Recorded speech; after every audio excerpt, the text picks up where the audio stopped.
다윗과 같은 사람들을 보면은 참 부럽습니다. 성경에서 많은 인물들이 나오지만 다윗 같은 사람들을 보면은 하나님께서 참 특별하게 택하신 사람이구나 하면서 나도 저런 은혜를 받았으면 좋겠다, 그렇게 부러울 때가 있습니다. 오늘 말씀도 읽으면서 그렇죠. 다윗이 하나님께 기도를 지금 하고 있는 내용이 오늘 우리가 읽은 18절부터 29절까지의 기도문이 길게 기록이 되어 있거든요. 이것들을 쭉 읽어보면, 읽는 걸 이렇게 보면, 읽어만 봐도 그가 하나님께 얼마나 감동이 되고 얼마나 하나님께 감사하는지 그 마음이 고스란히 이렇게 느껴질 만큼 아주 구구절절히 마음이 잘 표현이 되어 있습니다. 우리가 잘 알듯이 다윗이, 우리가 보면 그 힘든 삶을 살았잖아요. 다윗이 아버지 집에서 막내 8째로 있었습니다.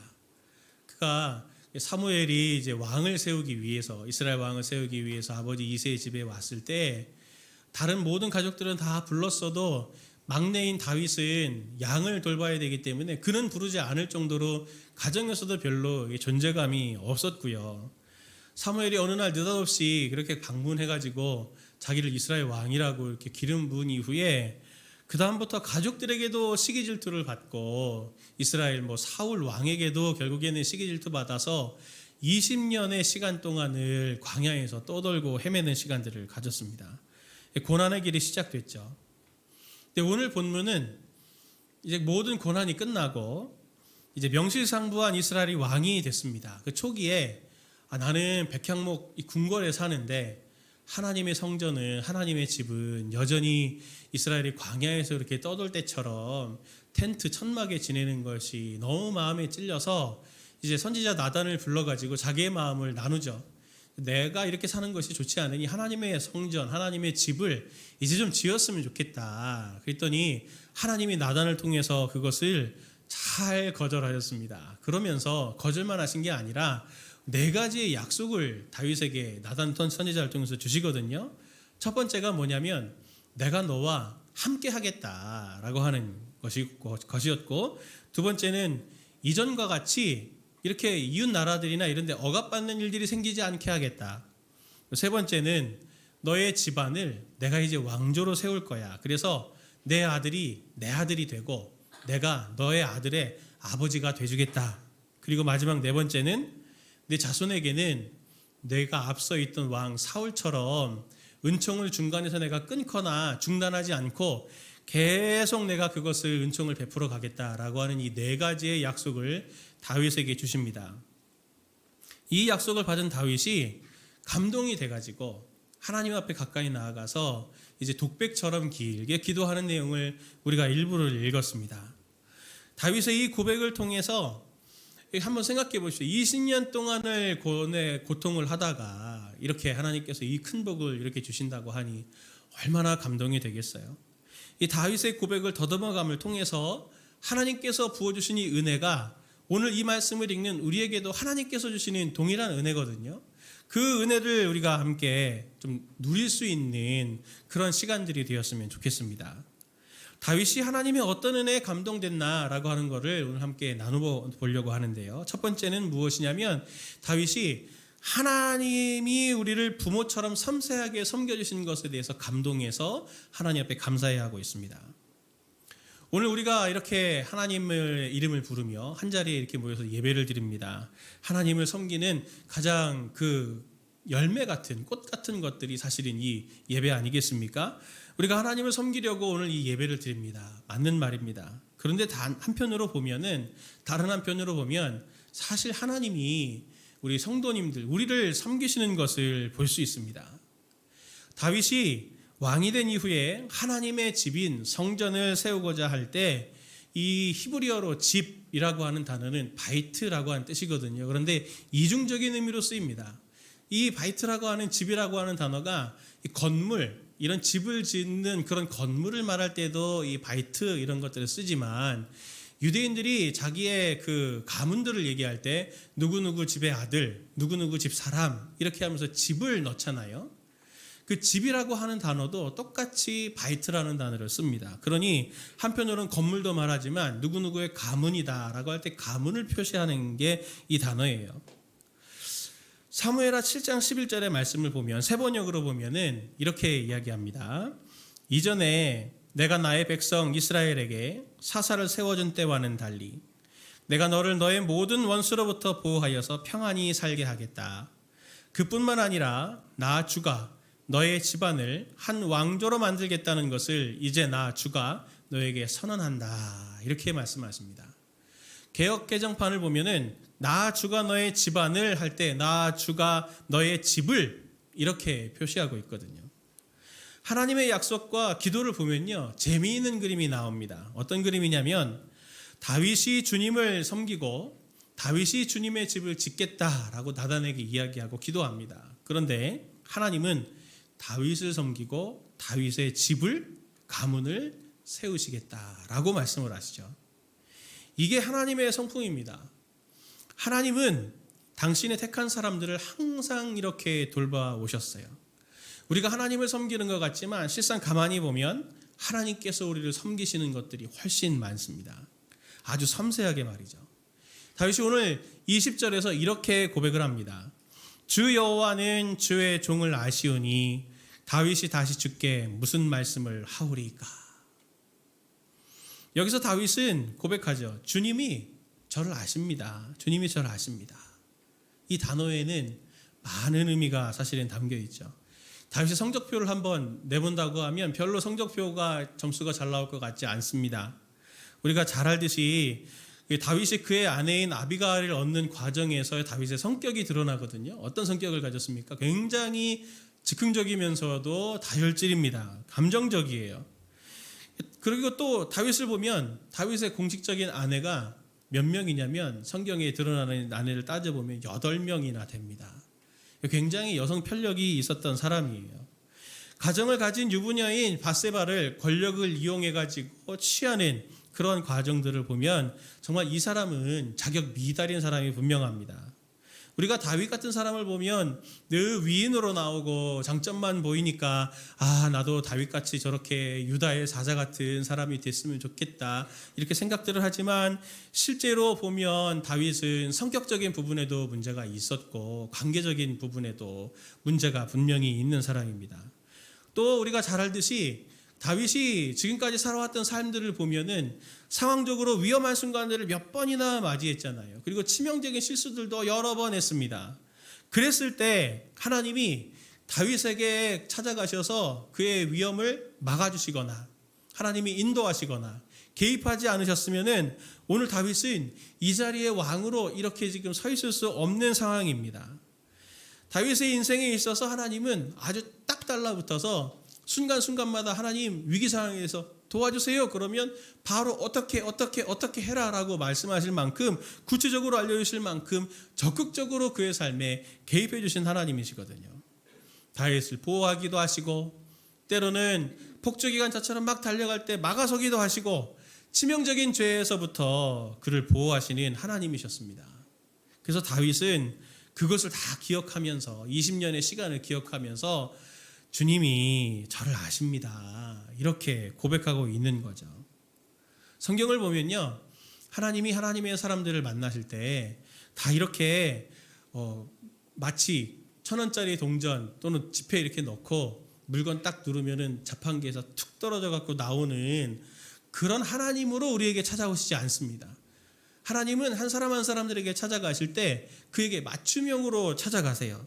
아브라함에게는 아브라함대로, 다윗에게는 다윗대로, 야곱에게는 야곱대로, 베드로에게는 베드로에게대로, 저에게는 저대로, 우리 성도님들에게는 성도님들의 모습대로 하나님께서 성도님들의 장점이 있으면 그 장점을 가지고 또 그것을 더 이렇게 풍성하게 성장시켜서 그것을 가지고 하나님의 일들을 감당하도록 하나님이 하시고, 또 다윗과도 같이 하나님께서 때로는 우리의 삶에서 우리가 죄로 치명적인 죄로 막 달려나가려고 할 때 하나님께서 우리 앞을 막아서시면서 사람 막대기와 인생 채찍으로 우리를 때로는 막으시고 권면하셔서 우리로 하여금 죄된 길에서 다시 돌이켜서 하나님의 말씀대로 예수님을 닮아갈 수 있도록 하나님께서 우리를 인도하시는 분입니다. 그래서 성경의 인물들에게 물어보면 하나님은 다 똑같은 하나님의 모습이 아닐 거예요.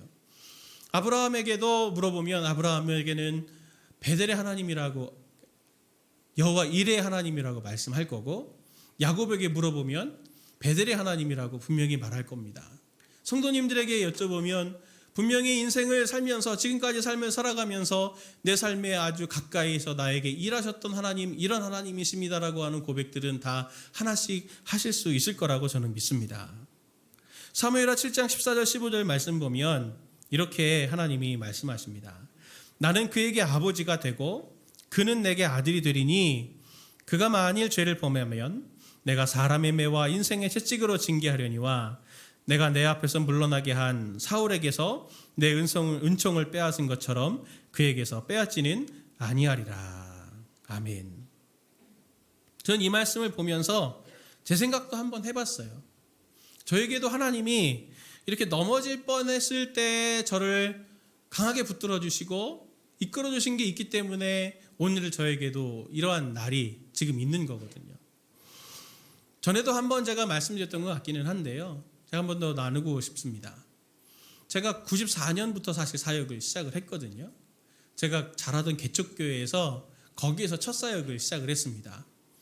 군대 갈 때쯤 어간을 해서 제가 사역을 마치고 사역 중간에 그 교회가 과도하게 건축을 해가지고 교회가 다른 교회랑 합병이 되면서 성도들 뿔뿔이 흩어지고 그렇게 아픔을 겪는 것들을 봤습니다. 94년부터 군대 간 그 시간 빼고는 제가 계속 사역을 쉬지 않고 했는데 그 교회들 가보면서 어떤 교회에서는 정말 도전도 되고 좋은 목사님과 성도님들 속에서 영적으로 풍성한 성장도 있었지만 반대로는 아픈 교회들, 갈등하는 교회들과 성도들을 보면서 굉장히 많이 상처를 받았거든요. 제가 분당 우리 교회 오기 전에 성기돈 교회에서 하나님께서 분명히 저에게 말씀을 주셨기 때문에 거기에서 저는 이제 사임을 해야 된다, 사역지를 옮겨야 된다라고 하는 걸 알고 있었습니다. 그런데 제가 참 사역지 이렇게 쭉쭉쭉 이제 그 이력서들 초빙 광고를 넣고 이력서를 이렇게 넣었는데 한 번은 저랑 굉장히 막역하게 지내는 목사님이 찾아오셨어요. 찾아오셔가지고 분당 우리 교회에 사역 공고가 났던데 넣냐? 그래서 제가 안 넣습니다. 그랬어요. 그랬더니 저한테 뭐라 그러냐면 이 사람이 정말 교만하다고 하나님의 뜻이 어디 있을지 모르는데 왜 안 넣냐? 제가 그냥 웃었는데 그 목사님 얘기 듣고 정말 그냥 기계적으로 이력서를 넣었어요. 자기소개서하고. 제가 왜 분당 우리 교회에다 이력서를 안 넣으려고 그랬냐면 분당 우리 교회가 좋은 교회로 소문이 나 있었거든요. 제가 분당 우리 교회에 부임을 해서 분당 우리 교회에서조차 제가 마음의 상처를 입는다면 이찬수 목사님께 상처를 받는다면 전 도저히 그 다음에는 사역을 할 용기가 안 났습니다. 사실은 이력서를 이렇게 넣고 면접도 다 보고 제가 다른 교회에서 먼저 연락이 왔어요. 굉장히 그 교회도 좋은 교회예요. 연락이 왔는데 그 다음날 이찬수 목사님께 연락이 온 거예요. 제가 뭐라 그럴게요? 안 갑니다. 저는. 자, 그랬어요. 저는 안 갑니다. 저는 지금까지 살면서 하나님께서 먼저 연락 오는 교회가 하나님의 뜻인 줄 알고 저는 그렇게 와서 지금까지 이렇게 왔어요. 그랬더니 목사님이 알겠다. 그런데 내가 목사님께 꼭 하고 싶은 말이 있다. 꼭 한 번만 만나자. 근데 안 만나도 될 것 같은데요. 제가. 근데 목사님이 꼭 한번 봤으면 좋겠다. 제가 어른이 보자고 하시니까 제가 정말 마음은 가서 절대로 나는 마음 바뀌지 않고 제 마음만 얘기하고 나는 와야지 하고 제가 그 목사님을 이제 만나러 갔어요. 어른이 보자 하시니까 당연히 가야죠. 그래서 가서 제가 목사님 만나면서 목사님이 저한테 이 얘기를 해주셨습니다. 그 교회도 좋은 교회고 우리 교회도 좋은 교회입니다. 어느 교회를 가도 목사님은 잘 섬기실 거예요. 근데 목사님 먼저 연락 왔다고 그렇게 결정하는 것은 너무 좀 지혜롭진 못한 것 같습니다. 하면서 저에게 무슨 얘기를 주셨냐면 이 얘기를 주셨어요. 목사님이 목사가 되는 것은 돈 벌고 이렇게 우리가 그 밥벌이로 우리가 하려고 지금 이렇게 사역을 하는 게 아니라 한 번밖에 못 사는 인생을 하나님 앞에 정말 살아드리겠다고 결단해서 목사님도 목사가 된 거 아닙니까? 하나님께서 목사님에게 주신 삶의 궤적들이 있을 거고 은사들이 있을 텐데 한 번밖에 살지 못하는 인생을 정말 하나님 앞에 최선을 다해서 드릴 수 있는 환경이 어디일까라고 하는 것들을 치열하게 고민하시고 따져보시고 그리고 선택해서 사역하시는 게 하나님의 뜻일 것 같습니다. 저한테 그렇게 말씀 주셨어요. 제가 그리고 일주일을 너무 고통스러웠어요. 정말 소화도 안 될 정도로, 잠도 못 잘 정도로. 제가 사실 잠도 되게 잘 자는데 정말 너무 고민이 되는 거예요. 그 고민의 과정 속에서 제가 분당 우르교회를 가기로 결정을 한 거거든요. 사실 제가 왜 분당 우르교회를 안 가고 그 교회로 가려고 했냐면 상처받지 않을 마음도 있었죠. 근데 제가 교회에 대한 기대감이 별로 없었어요. 목사님들에 대한 기대감이 별로 없었어요. 그래서 솔직히 제가 부끄럽지만 말씀드리는 게 그 교회는 사례는 많이 준다고 그래서 제가 그 교회 가려고 그랬던 거예요. 예. 사례라도 많이 받자. 예. 그러니 제 마음이 어땠는지 지금 아실 거잖아요. 예. 근데 이찬수 목사님과 분당 우리교회까지 가서 내가 상처받으면 나 이제 목회 못한다. 이것도 이나마도 못한다. 그만큼 마음이 힘들었던 거거든요. 제가 이력서 안 넣었는데 그 목사님 만나게 하시고 마음 없었는데 드라이하게 넣게 하시고 그리고 과정에서도 여러 히스토리들이 있거든요. 그리고 이찬수 목사님과의 만남을 통해서 제 삶의 정체성과 사역에 대한 걸 다시 한번 생각해 보게 하시고 분당 우르교회에서 사역하면서 다양한 사역들을 경험하면서 제가 목회가 뭐고 영혼들을 섬기는 게 뭐고 교회가 무엇인지에 대한 그리고 하나님께서 지금까지 나에게 걸어왔던 많은 수많은 상처들과 아픔들에 대한 것들이 교회의 사랑으로 바뀌고 성도님들의 사랑으로 바뀌게 하시는 그런 일련의 과정들은 하나라도 그 중간에서 뭐가 블럭이 빠지면은 절대로 제가 지금 이 자리에 설 수 없는 저입니다. 하나님께서 그 과정마다 막으실 때는 막으시고 풀어줄 때는 풀어주시고 고민할 때는 고민하게 하셔서 제가 오늘 그 하나님을 나의 하나님으로 그리고 그 하나님이 진짜 저의 아버지가 되십니다라고 하는 다윗의 이 고백을 저도 할 수 있게 된 것이거든요. 우리는 하나님께 기도하면서 하나님 내가 기도한 것을 응답해 주셔야만 합니다. 우리가 이렇게 기도합니다. 어떤 때는 오래 기도했지만 내가 오래 기도했는데 하나님 왜 안 들어주세요? 하면서 낙담하고 실망할 때도 분명히 있습니다. 저도 그런 때가 있었고요. 근데 가만히 보시면 우리는 오늘을 보면서 살아요. 오늘만 보면서 삽니다. 기도 제목도 대부분 오늘만 보면서 그 기도 제목을 하나님 앞에 올려드립니다. 그런데 하나님이 나를 향한 일하시면은 오늘만이 아니고 내일과 모레 미래에 대한 것들까지도 보시고 하나님이 우리를 인도하시고 응답하시고 이끌어 가십니다. 사무엘하 7장 19절의 말씀 보니까 다윗이 그래서 이렇게 고백해요. 주 여호와여 주께서 이것을 오히려 적게 여기시고 또 종의 집에 있을 먼 장래의 일까지도 말씀하셨나이다. 주 여호와여 이것이 사람의 법이니이다. 우리 하나님 앞에 나아가서 어린아이들처럼 엄마 아빠가 내가 부탁하는 거 이거 안 들어주니까 엄마 아빠는 나를 안 사랑하는 것 같아 라고 고백하는 신앙은 아닙니까?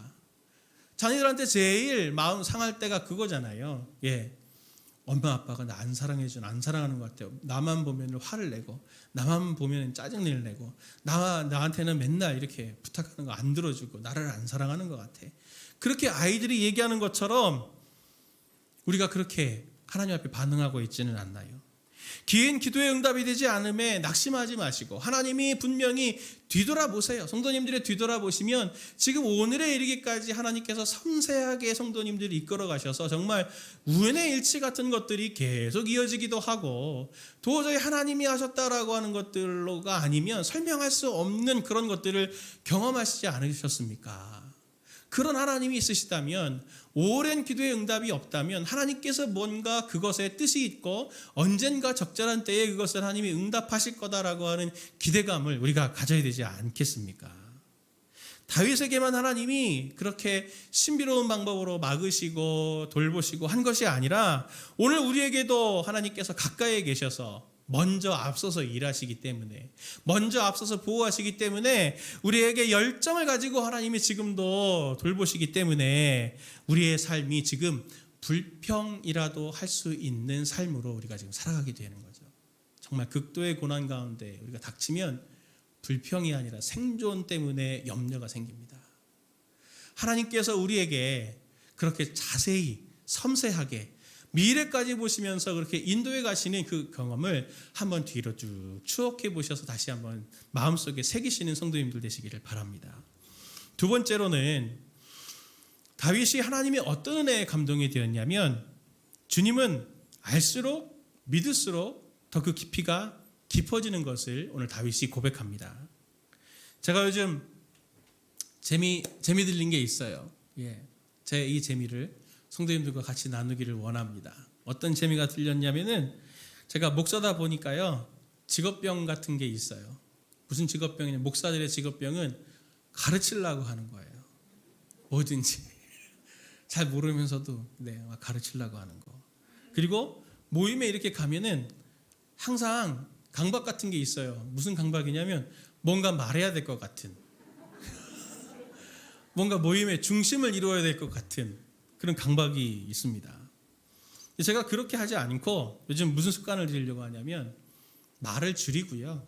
말을 줄이고 대신 듣고 관찰하려고 합니다. 성도님들은. 그래서 요즘 저 만나신 분들은 신방으로 만나신 분 빼고는 별로 재미가 없을 거예요. 원래도 재미가 없지만 더 재미가 없었을 겁니다. 제가 요즘 습관 들이는 게 바로 그건데, 말을 아끼면서 성도님들의 대화를 주도하지 않고 성도님들이 하시는 얘기들을 가만히 듣고, 그리고 거기서 제가 그분들의 마음을 읽으려고 하고, 그리고 그분들의 삶에서 일하시는 하나님을 관찰하려고 합니다. 그러면 되게 재미있어요. 하나님이 일하시는 게 보입니다. 성도님들은 그들이 그냥 자기의 삶에 있었던 얘기들을 막 하는데, 그게 제가 볼 때는 하나님이 하시는 일이에요. 어제도 여름 성경학교가 이렇게 있었잖아요. 제가 저기 이 옆에서 목양실 여기 뒤에 있으니까 거기서 설교 준비하는데 설교 준비 안 되더라고요. 왜 안 되냐면 재미있어가지고요. 제가 계속 CCTV로 돌려보고 있었거든요. 그랬더니 막 쿵쿵쿵 소리가 나갖고 제가 이렇게 보니까 애들이 여기 왔다 갔다 막 뛰어놀고, 그리고 저쪽에는 또 뭐가 있나 이렇게 뒤로다보고 호기심이 많으니까 참새처럼 여기도 이렇게 앉아가지고 사진도 찍고 막 그렇게 하는 모습들을 보면서 너무 예쁘고 그래 교회가 이래야지 하면서 제가 너무 그게 고맙고, 그리고 또 선생님들이 같이 또 그렇게 헌신하고 희생하는데도 기쁨이 있고, 그리고 우리 부모님들이 또 이렇게 엄청 많이 오셔가지고 안전위원으로도 해주시고, 어제 여기 특성을 하셨거든요. 제가 한번 정말 모셔가지고 다시 한번 리플레이 하고 싶어요. 그만큼 부모님들인데도 정말 전문가다 이 느낌이 들 만큼 정말 잘하셨어요. 아버지들이 망가지는 거를 두려워하지 않고 이렇게 몸을 사리지 않고 이렇게 헌신하는 것을 보면서 엄마만 강한 게 아니라 아빠들도 강하구나, 제가 그렇게 생각을 했거든요. 선생님들보다 훨씬 많은 부모님들이 오셔서 같이 안전위원으로 섬겨주시고, 같이 이렇게 게임이나 이런 것들 같이 또 집회에도 함께 해주시는 걸 보면서, 성도님들은 A 선생님, B 선생님이 연락해서 이거 청소 좀 도와주세요, 연극 하나 도와주세요, 간식 이거 챙겨주세요 하는 걸로 해서 이렇게 오셨지만, 저는 성도님들이 이렇게 모인 걸 보면서 뭘 봤냐면, 성도님들을 모이게 해주신 게 하나님이시다라고 하는 거죠. 그 하나님의 손길을 봤습니다. 제가 그걸 보면서 도전을 받았던 게 뭐냐면, 주일학교 놓고 꿈꾸며 계속 기도했던 게, 신앙생활의 핵심이 주일학교 중심의 교육이 아니고 주일학교와 가정이 같이 연계가 돼서 아이들이 전인적으로 신앙 성장할 수 있도록 하는 그러한 주일학교를, 신앙교육을 생각하고 있었는데, 어제 우리 부모님들이 같이 오셔가지고 아이들과 함께 일일 선생님들이 돼주시는 걸 제가 보면서, 정말 그게 가능하겠구나, 할 수 있겠구나라고 하는 하나님의 메시지로 제가 그거를 봤습니다. 성도님들도 가만히 한번 지켜보세요. 다락방 안에서나 가정 안에서나 남편이 하는 말이나 아내가 하는 말이나 아이들이 하는 말을 가만히 지켜보시면 분명히 거기에서 하나님께서 주시는 메시지가 있고 하나님께서 일하시는 것들을 선명히 보실 수 있을 거예요. 보시려고만 한다면요. 요즘같이 제가 보면서 하나님의 크심을 인정하지 않을 수 없는 때가 없습니다. 하나님이 성도님들 한 번 한 번들을 통해서 일하고 계신 것을 제가 봐서 너무 재미있어요. 그래서 꼭 추천드립니다. 가만히 듣고, 다 듣기만 하면 어떡하지, 그런데 얘기는 안 하고. 같이 하나님께서 이렇게 나누시는 것들, 성도님들 나누시는 것들을 들으면 분명 거기 하나님이 일하심을 경험하실 수 있을 거예요. 주중에 어떤 성도님이 저한테 질문을 하셨어요. 목사님, 하나님을 어떻게 만납니까? 하나님을 어떻게 체험합니까? 믿음은 어떻게 생기는 겁니까? 믿음이 뭡니까? 이런 질문들 종종 성도님들이 저한테도 하시거든요. 한 인격을 아는 것은 쉬운 일이 아니잖아요. 그렇죠? 수년 동안 연애하고 그렇게 해서 결혼했는데도 결혼하고 나니 세상에 이 사람이 이런 사람이었구나. 깜짝 놀라셨죠? 예, 다 웃으신 분들은 그러셨을 거예요. 저도 깜짝 놀랐어요. 저는 남중과 남고를 나왔거든요. 예, 여자에 대한 환상이 있었어요. 대학교 가서 처음 여자라는 사람 존재를 만나게 된 거죠. 우리 집에 있는 여자들 말고. 근데 그 환상이 깨지는 것은 얼마 오래 걸리지 않았어요.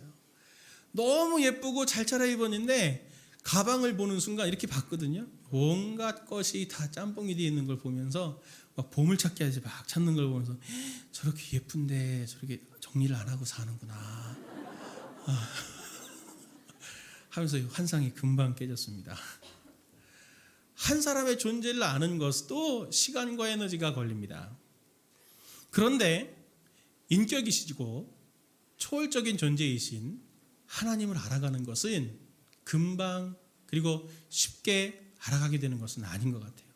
하나님은 알아갈수록 그리고 그분을 더 깊이 이해해 갈수록 더 깊은 이해들을 신비로운 것들을 발견하게 될 거거든요. 우리가 처음 하나님을 믿을 때 믿음은 하나님이 계시다라고 하는 그 믿음, 그리고 예수님이 우리를 위해서 십자가에 죽으셨고 부활하셔서 생명을 주셨다라고 하는 이 복음을 믿는 것은 원시 복음이라고 하고 그걸 믿는 믿음을 원시 믿음이라고 해요. 신학자들은. 그런데 성경은 그 원시 복음과 원시 믿음을 가진 것만으로도 충분하다고 말하지 않습니다. 성경은 거기에서 계속 성장이 있어야 된다고 말하죠. 도리언 그레이의 초상이라고 하는 책으로 잘 알려진 극작가 오스카 와일드라고 하는 극작가가 잘 알려진 극작가가 있습니다. 이 사람이 이런 얘기를 했어요. 냉소주의자는 모든 것의 가격은 알지만 어떤 것의 가치도 알지 못한다. 냉소주의자는 모든 것의 가격은 알지만 어떤 것의 가치도 알지 못한다. 이 말을 들으면서는 한편으로 맞다는 생각이 들었어요. 그런데 그분들이 왜 냉소주의가 됐을까라고 할 때는 그분들은 어떤 것에 대해서 가치를 알아본 적이 없는 거죠. 그러니 간만 먹이고 있는 거예요. 간만 먹이고 있는 겁니다. 성도님들을 제가 신방하면서 진지하게 성도님들을 신방하다 보면 그분들이 희노애락이 그 삶 속에 분명히 있고 그걸 나누어 주십니다. 특히 눈물을 뚝뚝 흘리면서 정말 힘들어하면서 기도 제목을 나누실 때 보면 그 기도 제목이 무거운 거냐 가벼운 거냐는 하나도 중요하지 않습니다. 어떤 분들은 자녀 때문에 눈물을 뚝뚝 흘리면서 막 그렇게 힘들어하는데 그걸 경험해 본 분들 입장에서는 그거는 이미 다 겪어왔어요. 아이고 시간 지나면 다 되는 거야. 이렇게 가볍게 얘기하시면 절대로 안 되는 거예요. 희노애락은 성도님들의 그 경중은 그것을 따지는 것은 무의미합니다. 왜? 그분이 지금 엄청나게 고통스러워하고 있거든요. 그 고통의 무게를 안다면, 눈물을 안다면 그분이 무엇 가지고 힘들어하느냐는 중요하지 않아요. 하나님을 아는 것도 믿음도 마찬가지입니다. 하나님을 알아가는 사람들은, 하나님을 아는 사람들은, 하나님과 경험해본 사람들은 하나님이 어떤 분이다라고 하는 것들을 분명히 압니다. 그분들에 대해서 이렇게 저렇게 가십거리를 말하는 것도 별로 중요하지 않아요. 그러나 하나님을 경험해보지 못한 사람들은 고대 사막신 이야기야. 사람들이 지어낸 이야기야. 불교나 유교나 똑같지. 기독교도 똑같지. 그렇게 얘기하는 냉소주의자들이 되는 거죠. 믿음이라고 하는 것은 알마고 연결이 되어 있는데, 그래서 우리가 말씀도 있고 큐티도 또 교리도 배우지만 하나님을 알아가는 것은 지식으로만 되는 것은 아닙니다. 믿음이라고 하는 것은 같이 살아감을 통해서 삶을 공유하고 공유된 경험을 통해서 서로 알게 되는 것이죠. 하나님과 동행하려고 하다 보면 자연스럽게 그분을 알게 됩니다. 그리고 그분을 사랑하게 되는 거죠. 성경에서 하나님은 항상 먼저 찾아오시는 분이었습니다. 성도님들에게도 먼저 찾아오셨잖아요. 이스라엘에게도 그랬고 아브라함에게도 그랬고 다윗에게도 그랬습니다. 다윗이 하나님의 약속을 주신 것에 대해서 오늘 이렇게 반응을 합니다. 사무엘하 7장 20절에서 21절 말씀을 같이 한번 읽어보도록 할까요? 같이 봅니다. 주 여호와는 주의 종을 아시오니 다윗이 다시 주께 무슨 말씀을 하오리까? 주의 말씀으로 말미암아 주의 뜻대로 이 모든 큰 일을 행하사 주의 종에게 알게 하셨나이다. 주의 종을 아시오니 주의 종에게 알게 하셨나이다 라고 하면서 이렇게 말합니다. 다윗이 이렇게 말하는 거예요. 주님이 저와 함께 하셨으니 저를 아시지 않습니까? 그리고 주님, 저와 함께 해주신 것들을 통해서 저도 주님을 압니다. 이 고백에서 다윗은 마음에 감동돼서 하나님께 고백하는 것은 딱 한 가지입니다. 주님이 저를 아신다는 것을 제가 압니다. 이 고백인 거죠. 이 비슷한 고백이 요한복음 21장 17절에 등장합니다. 이 말씀을 같이 한번 읽어보도록 할까요? 같이 봅니다. 세 번째 이르시되 요한의 아들 시몬아 내가 나를 사랑하느냐 하시니 주께서 세 번째 내가 나를 사랑하느냐 하심으로 베드로가 근심하여 이르되 주님 모든 것을 아시오매 내가 주님을 사랑하는 줄을 주님께서 아시나이다. 예수께서 이르시되 내 양을 먹이라. 베드로가 주님 모든 것을 아시지 않습니까? 라고 할 때도 희노애락 자기의 승리와 실패까지도 주님 다 같이 경험해서 아시는 건 아닙니까? 라고 말하는 것입니다. 이 고백들은 하나님과 함께 삶을 공유해야만 할 수 있는 고백입니다. 다윗도 하나님께 대한 신뢰가 부족했어요. 그러니 남의 여자도 빼앗고 자기 권력을 유지하기 위해서 우리나라의 군인들이 몇 명이나 되는 거야 하면서 인구도 조사했습니다. 베드로도 믿음이 없었어요. 그래서 3번이나 예수님을 부인했죠. 하나님의 길을 떠나고 하나님을 배신했습니다. 부인했습니다. 그러나 하나님은 그들의 어떠함과 상관없이 그들의 곁에 늘 함께 계셨습니다. 그들이 떠나고 떠나도 하나님은 그들과 여전히 함께 하셔서 정말 성실하게 다윗에게 오늘 다윗이 하나님께 드리는 고백처럼 다윗에게 하나님이 주신 말씀처럼 나는 그에게 아버지가 되고 그는 내게 아들이 되리니 내가 만일 죄를 범하면 내가 사람의 매와 인생 채찍으로 징계하려니와 내가 내 앞에서 물러나게 한 사울에게서 내 은총을 빼앗은 것처럼 그에게서 빼앗지 아니하리라 하셨습니다. 그렇게 다윗에게 나타나셨고 성도님들에게도 오늘 이렇게 하나님께서 나타나지 않으십니까? 때로 치명적인 죄에 빠지기 전에 사람 막대기와 인생 채찍으로 하나님은 반드시 성도님들을 보호하셨을 것입니다. 반복되는 우연과 같은 일들을 일으키셔서 하나님이 계시지 않고는 나는 오늘 여기까지 이를 수 없었어 라고 하는 고백들이 성도님들의 삶에 더 풍성하게 일어나기를 소원합니다. 다윗이 오늘 본문에서 이렇게 말합니다. 20절 22절 말씀 보니까 주 여호와는 주의 종을 아시오니 다윗이 다시 주께 무슨 말씀을 하오리까? 주의 말씀으로 말미암아 주의 뜻대로 이 모든 큰 일을 행하사 우리 종에게 알게 하셨나이다.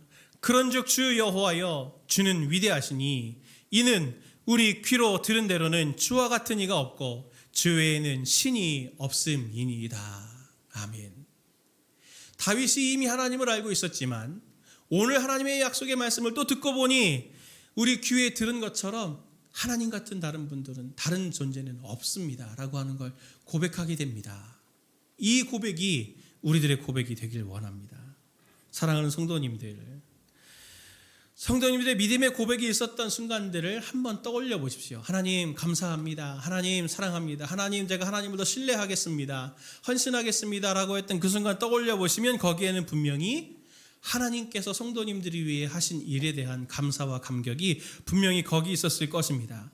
다윗이 오늘 17장 8절 후반절에서 이렇게 말하죠. 주 여호와여 나는 누구이오며 내 집은 무엇이기에 나를 여기에 이르게 하셨나이까. 믿음이 있는 거기, 믿음의 고백이 있는 거기, 믿음이 생기기 시작하는 거기에는 반드시 하나님의 성도님들을 감동시키신 그 일들이 반드시 있을 것입니다. 사람은 속이고 배신합니다. 저도 사람이기 때문에 사람인 저를 믿으셨다가는 반드시 실망하시고 배신감 느끼실 거예요. 그러나 하나님은 속이지 않으십니다. 배신하지 않으세요. 하나님을 알아갈수록 더 깊게 신뢰하게 되고 하나님을 사랑할수록 더 깊은 사랑으로 성도님들이 빠져가게 될 것입니다. 제가 이 말씀을 준비하면서 옛날 찬양 하나가 떠올랐어요. 제가 이 찬양을 부르면서 한 1시간 정도를 계속 이 찬양을 고백하면서 제가 하나님 앞에 감사하다고 고백하게 되었거든요. 제가 이 찬양을 성도님들 잘 모르시더라고요. 제가 한번 이 노래를 불러보고 같이 또 함께 불러보도록 하겠습니다. 주 내 맘에 모신 후에 날 주장하시네.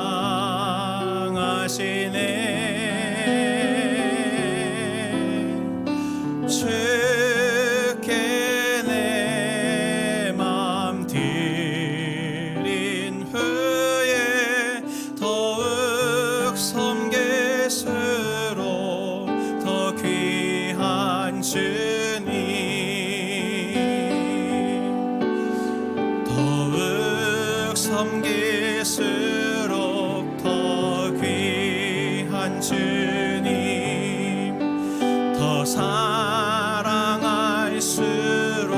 주 널 사랑해. 매일 내 맘속에 기쁨 넘치네. 더욱 섬길수록 더 귀한 주님. 우리 함께 불러보도록 할까요? 내 맘에 오신 후에 날 주장하시네.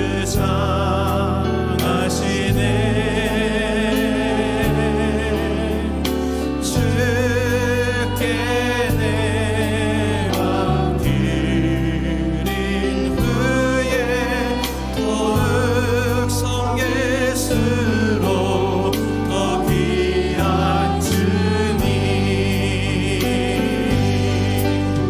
더욱 섬길수록 더 귀한 주님, 더 사랑할수록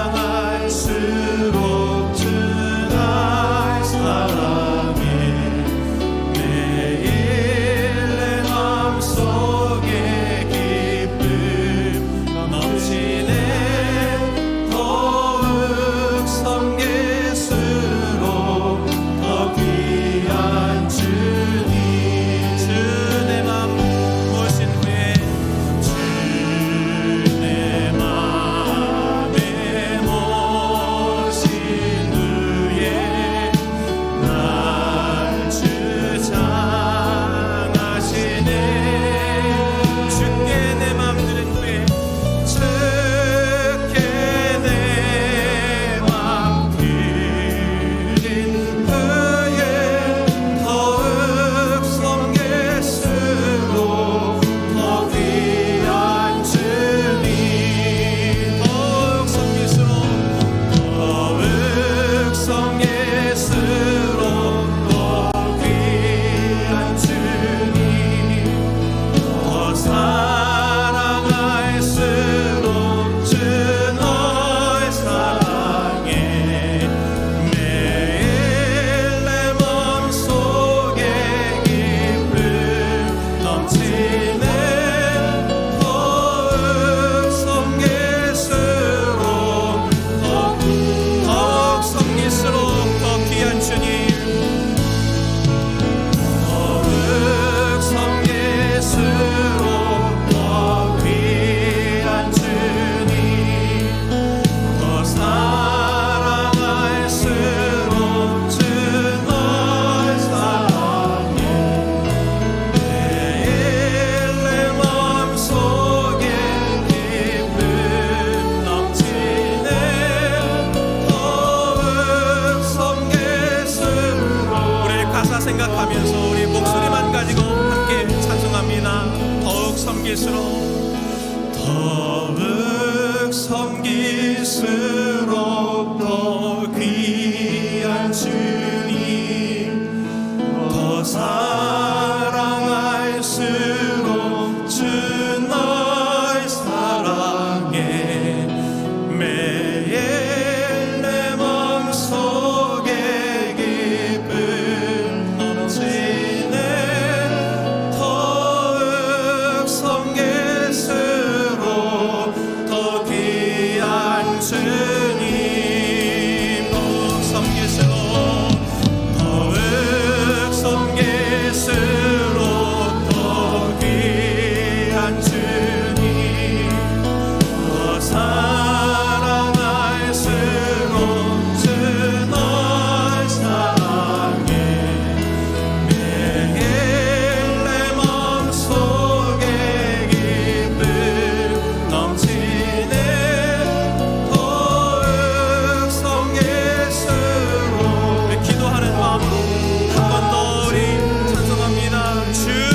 주장하시네. 주께 내 마음 드린 후에 주께 내 마음 드린 더욱 섬길수록 더 귀한 주님